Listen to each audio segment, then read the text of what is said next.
UDFിലേക്ക് എത്തുന്നതിനെ സംബന്ധിക്കുന്ന ചർച്ചകൾ സജീവമാണ്. ഈ ചർച്ച പക്ഷേ ഇന്നോ ഇന്നലെയോ ആരംഭിച്ചതല്ല.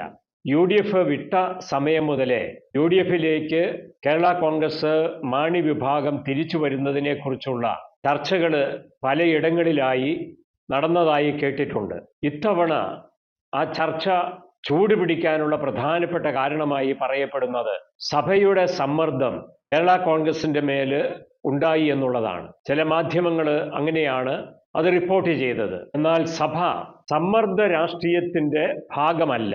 സഭ ഒരു പാർട്ടിയുടെ മേലും സമ്മർദ്ദം ചെലുത്താറില്ല. സഭയ്ക്ക് പാർട്ടിയില്ല. സഭയ്ക്ക് ഏതെങ്കിലും രാഷ്ട്രീയ പാർട്ടിയോട് പ്രത്യേക മമതയോ അയിത്തമോ ഇല്ല. ഇതിനർത്ഥം സഭയ്ക്ക് രാഷ്ട്രീയ നിലപാടുകളില്ല എന്നല്ല.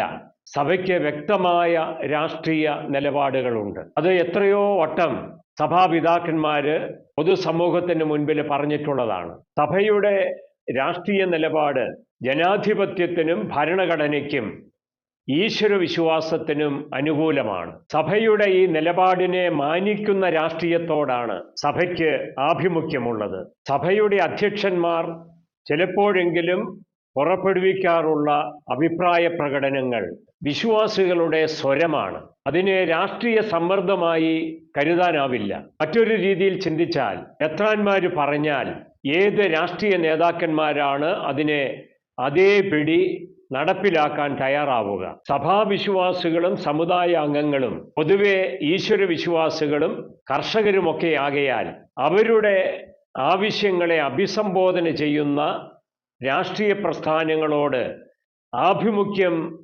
പ്രകടിപ്പിക്കുക എന്നുള്ളത് സ്വാഭാവികമായ കാര്യമായി കരുതിയാൽ മതിയാകും.